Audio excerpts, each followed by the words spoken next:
ఆదర్శ నియోజకవర్గంగా ఈరోజు అభివృద్ధి కార్యక్రమాలు జరుగుతున్నాయి. పరిగి కాన్స్టిట్యూన్సీ లోపల ఒక 35,000 కోట్ల రూపాయలతోన ఒక రీజనల్ రింగ్ రోడ్ కూడా పరిగి కాన్స్టిట్యూన్సీ మధ్య నుంచి పోతుంది, 35,000 crores. దానికి ఒక రైల్ రింగ్ కూడా, ట్రైన్ ఫెసిలిటీ కూడా వస్తుంది.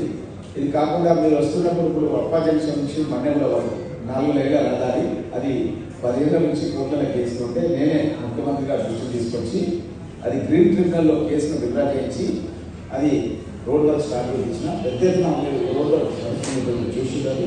అది కాకుండా ఒక నేవీ ప్రాజెక్ట్ పూడూరు మండలి మన పరిగి కాన్స్టిట్యూన్సీలో 3,000 కోట్లతో పెద్ద ఎత్తున ఒక టౌన్షిప్ వస్తుంది. ఒక బిహెచ్ఎల్, బీడీఏ, గవర్నమెంట్ ఫ్యాక్టరీ ఎక్కడో అట్లాంటి టౌన్షిప్ పరిగి కాన్స్టిట్యూన్సీలో వస్తుంది. ఇప్పుడు దాంట్లో కూడా లోకల్స్కి ఒక 15% జాబ్స్ ఉన్నాయి. హైయెస్ట్ జాబ్స్ అంతా కూడా టాలెంట్ ఉంటే వాళ్ళు మెరిట్ మీద రిక్రూట్మెంట్ చేస్తారు. కింది లెవెల్ పోస్ట్ మనకు రూల్ ఆఫ్ రిజర్వేషన్స్తో లోకల్ వాళ్ళు కూడా రిక్రూట్మెంట్ చేస్తారు. అది ఒక పెద్ద ప్రాజెక్ట్ వస్తుంది మనకు. ఇది కాకుండా మునియప్ప అని చెప్పి మనకు ఇప్పుడు కర్ణాటకలో మంత్రి ఉన్నాడు. ఆయన కేంద్రంలో రైల్వే మంత్రిగా ఉంది. నేను పరిధి తీసుకొచ్చి రైల్వే లైన్ కూడా శాంక్షన్ చేయించుకున్నా. గత ప్రభుత్వం దాన్ని పెండింగ్లో పెట్టింది. ఇప్పుడు ఆ రైల్వే లైన్ కూడా క్లియర్ అయిపోయింది. మొన్ననే ముఖ్యమంత్రి గారు మేము కాకుండా రెగ్యులర్గా జిల్లా చేసినప్పుడు కొడంగల్ కూడా రెగ్యులర్ పోతుంటే అక్కడ లక్ష్మీ వెంకటేశ్వర స్వామి ఆలయ లోపల 102 కోట్ల రూపాయలతో స్టార్ట్ చేసినాం. అక్కడ చెప్పడం జరిగింది. అప్పుడు రామలింగన్న ట్రై చేసేది, అది ఇప్పుడు ఫైనల్ స్టేజ్కి వచ్చేసింది, ఏనుగు వచ్చేసింది, తోక ఒకటే మిగిలిందన్నమాట. మన టీవీ9లో మన పవన్ తీసి నాకు పెట్టి వాట్సాప్ పెట్టాను. అట్లా అది ఆ విధంగా రైల్వే లైన్ కూడా ఒక 3,000 కోట్లతో మన పరిగి, వికారాబాద్, తాండూరు కూడా మన వికారాబాద్ స్టార్ట్ అయ్యి పరిగి, కొడంగల్, నారాయణపేట, మక్తల్ వరకు కృష్ణా లైన్ కనెక్ట్ అవుతుంది. 3,000 crores రూపాయలతో ఇది ఒక మంచి రైల్వే లైన్ మనకు రాబోతుంది. ఇది కాకుండా ఒక ఎక్స్ప్రెస్ రేడియల్ రోడ్ మన ఔటర్ రింగ్ రోడ్ 17 ఎగ్జిట్ అంటే మన ఎయిర్పోర్ట్ ఏదైతే ఉందో ఎయిర్పోర్ట్ దగ్గర నుంచి డైరెక్ట్ రోడ్డు సైదుపల్లి అని మన పరిగి దగ్గర, పరిగి మండలం, ఇదే మండలం, ఇక్కడికి వస్తుంది. 40 minutes రావాలి. ఇప్పుడు మీకు రావడానికి నేను అనుకుంటా దగ్గర 1 hour 45 minutes పట్టేయచ్చు. నెక్స్ట్ మిమ్మల్ని మరొకసారి పిలుస్తా, 40 నిమిషాలనే మీరు పరిగికి వచ్చినట్టుగా అదే రోడ్డు మీద తీసుకొస్తా. ఆ రోడ్డు మీద వస్తుంటే ఎంత బ్యూటిఫుల్ ఉంటుందంటే అది వినాయక్ సాగర్ లేక్ అంటే ఏంటంటే మా పరిగి నీళ్ళని కూడా కాలువల ద్వారా వినాయక్ సాగర్ లేక్ పోతుంది. మా పరిగి కాన్స్టిట్యూన్సీలోనే గూడూరు మండలం, వికారాబాద్ కాన్స్టిట్యూన్సీకి సంబంధించిన మొత్తం ఉస్మాన్ సాగర్ పోతుంది. వినాయక్ సాగర్, ఉస్మాన్ సాగర్ పోయేది మా వికారాబాద్ నీళ్ళే. ఆ యొక్క ప్రాజెక్టులకు పోయే నీళ్లు చూసుకుంటూ అయితే వినాయక్ సాగర్ 15 minutes మనం వాటర్ ఫ్రంట్ చూసుకుంటూ వస్తాం డ్రైవింగ్. అది చూసుకుంటూ వచ్చిన తర్వాత నెక్స్ట్ షాబాద్ అని చివరి కాన్స్టిట్యూన్సీ పోయింది. అది గతంలో మాకే ఉండే, అది మొత్తం ఇండస్ట్రియల్ ఏరియా అయిపోయింది. వరల్డ్ క్లాస్ అమెజాన్ లాంటి పెద్ద కంపెనీస్ అక్కడ ఆఫీసెస్ తెచ్చుకున్నారు వాళ్ళ మధ్యకాలంలో. అది చూసుకుంటూ ఆ ఇండస్ట్రీ చూసుకుంటూ మన పరిగి కాన్స్టిట్యూన్సీ కొందరు షాద్నగర్ ద్వారా పరిగి కాన్స్టిట్యూన్సీ ఎంటర్ సైదుపల్లి దగ్గరికి 40 minutes వచ్చినట్టుగా short cut road, 6 track road, కొత్త రోడ్డు. ఇది గోస్ టు కోస్గి అనమాట. ఆ కోస్గి పోవడం మధ్య లోపల ఫస్ట్ సైదుపల్లి, తర్వాత మైలార్ అన్ని ఎట్లుందంటే అదృష్టమైందో కానీ మా పార్టీ అధ్యక్షులు ఉన్న రోడ్లకే వచ్చింది. ఒకసారి పరిశ్రమ లేచి మార్కెట్ ఫస్ట్ వాళ్ళ ఊరు టచ్ చేస్తారు. వాళ్ళ ఊరు టచ్ చేసినాక మా దోమ మండల అధ్యక్షుడు శాంతి కుమార్ వాళ్ళ రోడ్ టచ్ చేస్తారు. ఈ రోడ్ పోయే రోడ్ ఏమవుతుందంటే ఇట్లా టచ్ చేసుకుంటూ పోతుందన్నమాట. ఇంకోటి నెక్స్ట్ దిల్సంపల్లి అక్కడ టచ్ చేస్తారు. అక్కడి నుంచి కోసుకు పోతే మన తిల్లు అనంత లక్ష్మారెడ్డి వాళ్ళ కోసుకి దగ్గర, అంటే సీఎం గారి కాన్స్టిట్యూన్సీ ఇలా బాగా అనమాట. సీఎం గారు ఏమంటారంటే ఈ ఎన్హెచ్ఎంలో చేయాలని కూడా మా కోసుకి వస్తారని చెప్పి అంటారు ఎప్పుడు. అయితే ఎందుకంటే అట్లా ఉంటుండే ఛాలెంజ్ ఇవ్వాలంటే టైం పాస్ కానీ పక్క ఊరు పోయి అది వస్తుంది అనమాట. అట్లా అయితే వీళ్ళకి అక్కడ దగ్గర కోసు వీళ్ళు అక్కడి నుంచి వాళ్ళని 1 hour వీళ్ళు సిటీకి వచ్చేస్తారు. పరిగి వాళ్ళు 40 minutes వెళ్ళిపోతారు. ఈ విధంగా మంచి ఎక్స్ప్రెస్ రోడ్ రావడం మూలంగా మన కాన్స్టిట్యూన్సీలో ఉన్న అందరి భూముల యొక్క ధరలు వెళ్ళిపోతాయి. మన ఏరియా డెవలప్ అయిపోతే ఏమైతుంది, ఆటోమేటిక్గా ధరలు వెళ్ళిపోతాయి. ఒకప్పుడు ఈ నార్సింగ్ లాంటి ప్రాంతాలన్నీ కూడా చాలా చీప్లో జస్ట్ 15,000 కింద కూడా 20-30 లక్షల కింద ఉన్న భూములు ఇప్పుడు 10 కోట్ల కింద వరకు వెళ్ళిపోయినాయి. చూస్తున్నాం ఈ 15,000. కాబట్టి నేను ముందు నుంచి కూడా 15,000 నుంచి మా వాళ్ళకి ఏం చెప్తున్నానంటే పరిగి నియోజకవర్గ అభివృద్ధికి 10,000 కోట్లతో ప్రణాళిక కానీ అప్పటి నుంచి 15,000 నుంచి కానీ ప్రణాళిక కానీ అప్పటి నుంచే తయారు చేశారు. 15-20 years నుంచి బుక్స్ తయారు చేసేసిన దాంట్లో భాగంగా ఈరోజు ఇప్పుడు నేను చెప్తున్న ప్రాజెక్ట్స్ అంటే ఇంక్లూడింగ్ కొత్తగా ఇరిగేషన్ ప్రాజెక్ట్ వస్తుంది మనకు పొందులకు పరిగి లక్ష్మీదేవి. అది కూడా సైదుపల్లి ప్రాంతం లోపల పరిగి మండలం ఇదే మండలంలో కొంత భూసేకరణ జరుగుతుంది. పొందులకు మండలం శాంతనగర్ కూడా కొంత భూసేకరణ జరుగుతుంది. అది 2.8 TMC దగ్గర దగ్గర 10,000 కోట్ల రూపాయలతో రిజర్వాయర్ కట్టి దగ్గర దగ్గర 650 మీటర్స్ హైట్లో ఉంది సీ లెవెల్. మనం కనుక అక్కడికి నీళ్ళు ఎక్కిస్తే కుండకు చిల్లు పెట్టి ఎట్లుంటుందో అట్లా తెలంగాణలో ఎక్కడికి కావాలని సరే మనం నీళ్లు పరిగణించి ఇవ్వడానికి వీలైనది. ఇది బ్యాలెన్సింగ్ రిజర్వాయర్ 2.8 TMC. ఇది గతంలో రాజశేఖర రెడ్డి గారు ఉన్నప్పుడే నేను వికారాబాద్లో ప్రాణహిత చెవెళ్ళ గోదావరి వాటర్ శాంక్షన్ చేపించుకున్న ట్రాన్స్ట్రా ఇండియా అనే కంపెనీకి ఆర్డర్ ఇస్తే కేసీఆర్ రద్దు చేసి దాన్ని కొండపోచమ్మ రిజర్వాయర్ అని సంగారెడ్డి మెజర్ తీసుకెళ్తాడు. అది అట్లే పోయింది. ఇది కూడా ఏదైతే కిరణ్ కుమార్ రెడ్డి గారు ఈ పాలమూరు రంగారెడ్డి కూడా పరిపాలన అనుమతులు ఇచ్చారు. దాని పనులు కూడా మా రంగారెడ్డి జిల్లాలో ఎక్కడ స్టార్ట్ కాలేదు. ఇప్పుడు సీఎం గారు రేపు ఎల్లుండి స్పెషల్ రివ్యూ ఈ పాలమూరు రంగారెడ్డి మీద మొత్తం టీం అంతా ఇరిగేషన్ మినిస్టర్ తొందరతో తీసుకుని దీన్ని కొల్లాపూర్ దగ్గర సోమశీల ప్రాజెక్ట్ దగ్గర అరిటా గెస్ట్ హౌస్ లోపల రివ్యూ ఉంది. నేను కూడా రేపు రివ్యూ ప్రోగ్రామ్ పోతున్నా. ఉత్తమ్ కుమార్ రెడ్డి గారితో మాట్లాడినా. నేను నా ఆలోచన విధానంతో ఆదిత్యనాథ్ దాస్ అని మనకి అడ్వైజర్ ఉన్నాడు. స్వయంగా నేనే కర్ణాటక నుంచి అక్కడ అప్పర్ కృష్ణ ప్రాజెక్టు నుంచి నీళ్లు ఒక 7 TMC నీళ్లు సముద్రానికి పోతుంది. నాంతా నేను శాసనసభ్యుడిగా ఒక రిపోర్ట్ తయారు చేపిస్తాను. ఆ నీళ్ళని 2 రాష్ట్రాలు మనం వాడుకోవచ్చు, కర్ణాటక తెలంగాణ. దానికి సంబంధించింది మనం ఒకటి MOU తయారు చేసుకుంటే బాగుంటుందని చెప్పి నేను తయారు చేపించి ఉత్తమ్ కుమార్ రెడ్డి గారికి జూపల్లి గారికి అందరూ కూడా పెట్టి రేపు మీటింగ్లో కూడా దానిపైన మాట్లాడి అక్కడ కూడా ఇద్దరు సీఎంలు ఇప్పుడు కాబోయే సీఎం DK శివకుమార్ గారు మన ముఖ్యమంత్రి గారు సంతకం చేస్తే కొత్తగా 7 TMCలు ఇన్సైడ్ మీటింగ్ వస్తాయి. ఈ మన మహబూబ్నగర్ డిస్ట్రిక్ట్ నుంచి కొడంగల్ పల్లి వరకు వచ్చే అవకాశాలు ఉంటాయి. కాబట్టి దాన్ని కూడా చర్చలో ఒక పాయింట్ కింద చేర్చడం జరిగిన విషయాన్ని కూడా తెలియజేస్తూ ఈ యొక్క ఇరిగేషన్ 10,000 35,000 crores మన regional ring road 3,000 crores navy project, ఈ విధంగా మొత్తం రైల్వే లైన్ 3,000 crores, హైవేస్ పరిగణించి మీరు వికారాబాద్ పోవాలంటే 4 లైన్ల రోడ్ నడుస్తుంది. పరిగణించి షాద్నగర్ పోవాలంటే 4 లైన్ల road full track road bus already పోయివా. అదేవిధంగా గడ్సింగాపూర్ నుంచి మన యొక్క రూరల్ అధ్యక్షులు వాళ్ళ ఊరు నుంచి మన రంగారెడ్డిపల్లి పోవాలంటే సింగల్ రోడ్ ఉంటే డబుల్ రోడ్ పనులు నడుస్తుంది. అదేవిధంగా లాల్పాడ్ నుంచి అంగర్చిట్టంపల్లి పోవాలంటే డబుల్ రోడ్ పనులు నడుస్తుంది. అసలు చరిత్రలో లేని విధంగా భవిష్యత్తులో చేయడానికి కూడా ఏం అవసరం లేని విధంగా పరిగి నియోజకవర్గాన్ని ఒక PhD చేసిన వ్యక్తిని, ఉస్మానియా యూనివర్సిటీ డాక్టరేట్ చదివిన వ్యక్తిని, ఒక MBA చదివినటువంటి వ్యక్తిని ఒక ప్రణాళికాబద్ధంగా మాకు MBA ఏముంటుందంటే ప్రాబ్లమ్ సాల్వ్ చేయాలంటే ఒక ప్రైమరీ డాటా సెకండరీ డాటా కావాలి.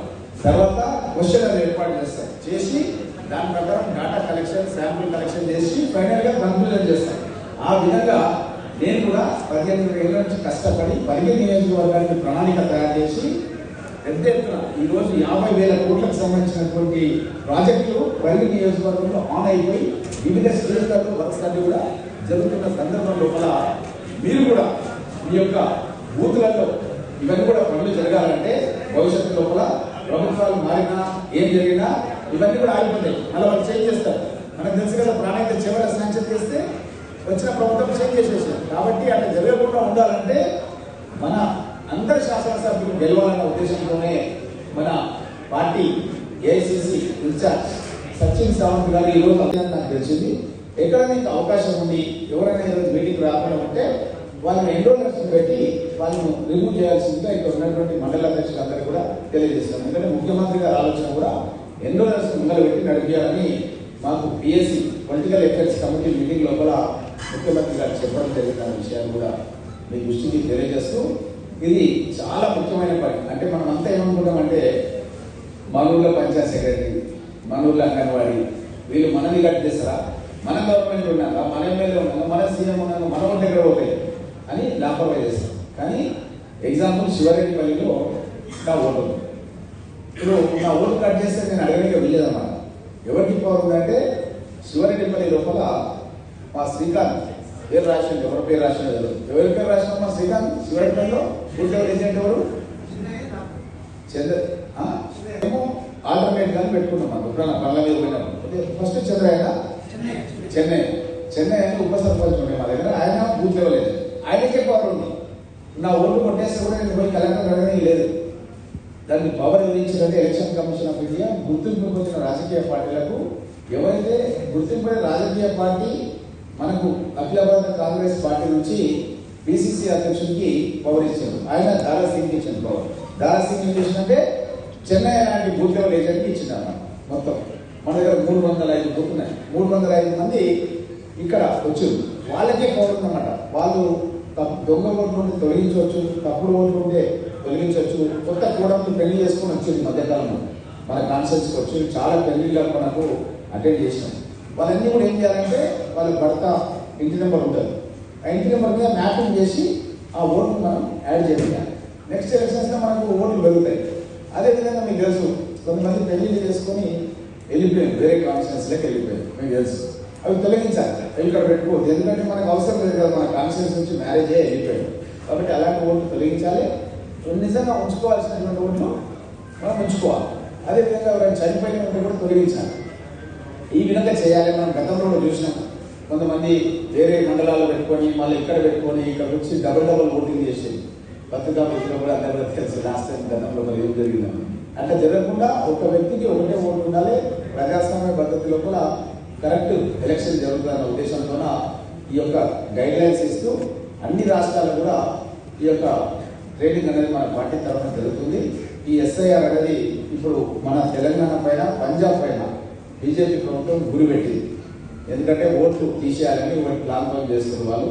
కాబట్టి మనం చాలా జాగ్రత్తగా ఉండి మన ఓట్లు యాడ్ కావాలి కానీ తీసేయడానికి ఉండకూడదు అన్న ఉద్దేశంతో మేము ఈ కార్యక్రమాన్ని నిర్వహిస్తున్నాం అన్న విషయాన్ని మీకు అందరిలో తెలియజేస్తూ మన అభివృద్ధి కార్యక్రమాల గురించి మీకు చాలా సందర్భాల్లో చెప్పిన రాహుల్ గాంధీ గారు ట్వీట్ చేస్తే మనం కూడా ఏంటంటే రిపీట్ చేయాలి.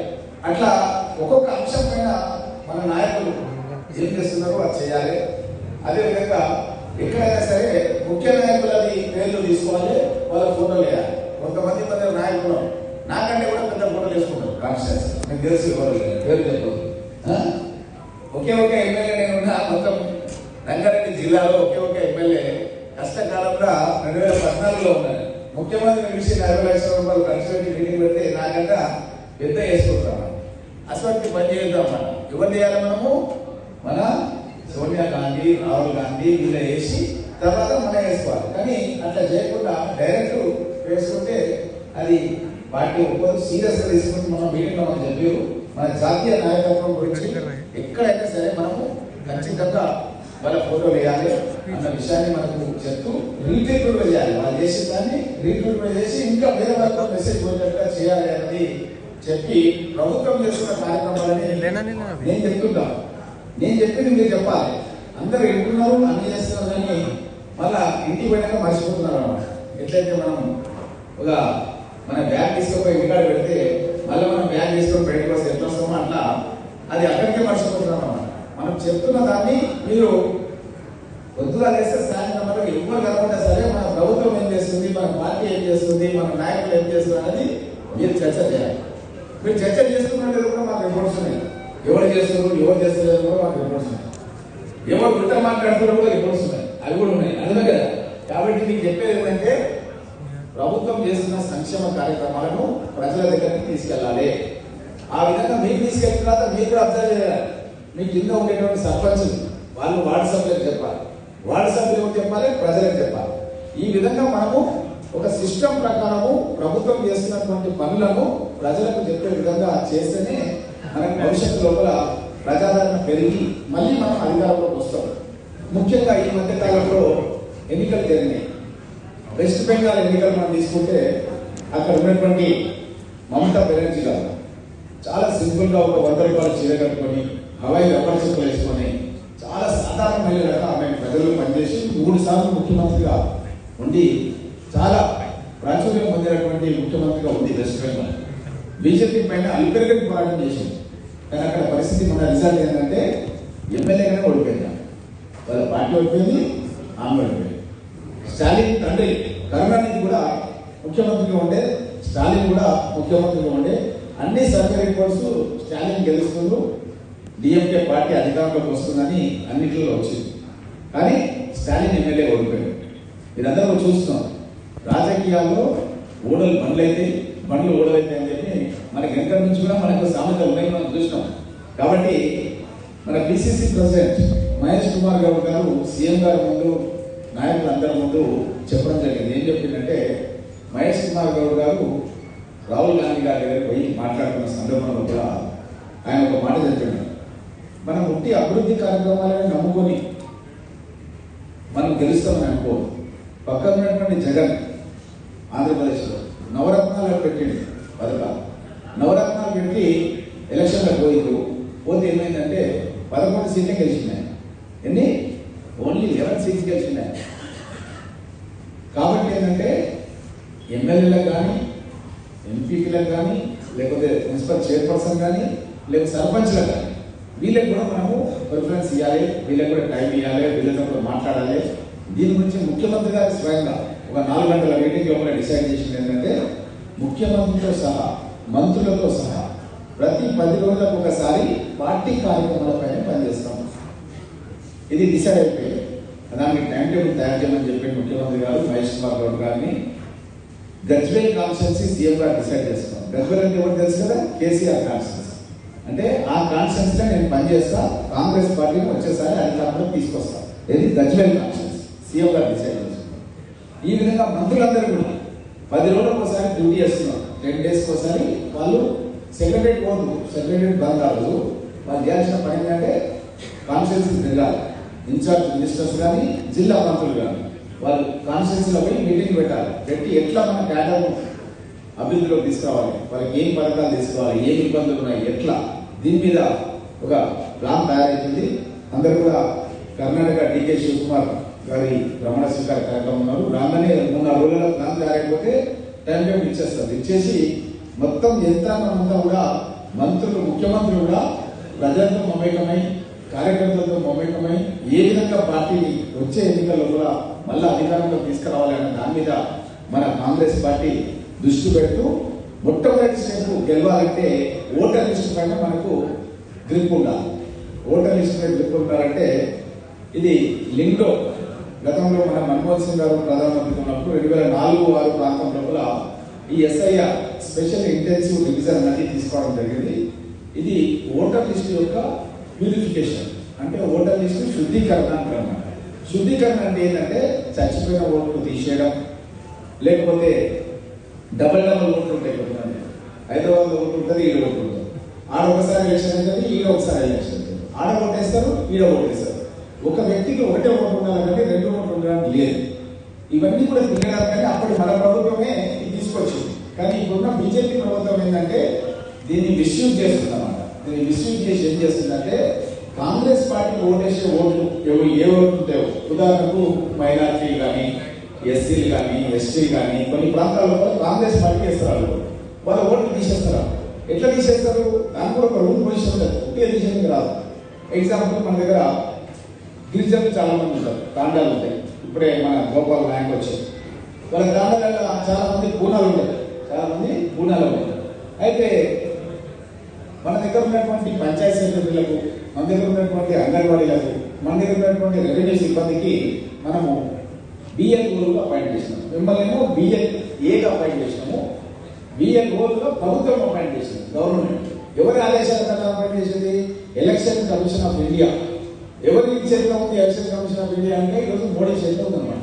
వాళ్ళు అపాయింట్ చేసి, వాళ్ళు అపాయింట్ చేసినప్పుడు ఏం చేస్తారు? ఆదేశాలంటే మీరు ఒకసారి పోయినట్టు చేయాలి, డోర్ లాగా ఉంటే నోటీస్ ఇచ్చినట్టు అది చేయాలి. గోడలకు వాళ్ళు ఏం రిప్లై ఇయ్యారు, వారం రోజులు కొట్టిపడేయాలి. ఏమనంటే మీకు నోటీస్ ఇచ్చినా మీరు రిప్లై ఇవ్వలేదు, మీరు జవాబు వేయలేదు కాబట్టి కొట్టేసారు. అట్లా కొట్టేయాలంటే కూడా నోటీస్ ఇస్తే మనం ఏం చేయాలంటే పూర్ణ రంగులతో పిటిషన్ పెట్టాలి. అప్లికేషన్ ఎంఆర్ఓ కానీ బిఆర్ఓ కానీ ఇప్పించేసి, మా క్యాండిడేట్ ఇక్కడే ఉన్నాడు, ఇక్కడ పోలేదు, పని మీద పోయింది, వచ్చిండు అని చెప్పి మన ఓట్లు కాపాడుకోవాలి. మెయిన్ మన ప్రధాన ఉద్దేశం మన ఓట్లు మనం కాపాడుకోవాలి. ఉదాహరణకు మీరందరూ కష్టపడి మన చెవెళ్ళ పార్లమెంట్లో మహేశ్వరం, రాజేంద్ర నగర్, శ్రీలింగంపల్లి, చెవెళ్ళ, పరిగి, వికారాబాద్, కాండు, ఈ 7 అసెంబ్లీ కాన్స్టిట్యున్సీలు అత్యధిక ఓట్లు. మీరందరూ కష్టపడి నాకు దగ్గర 25,000 మెజార్టీ గెలిపించారు.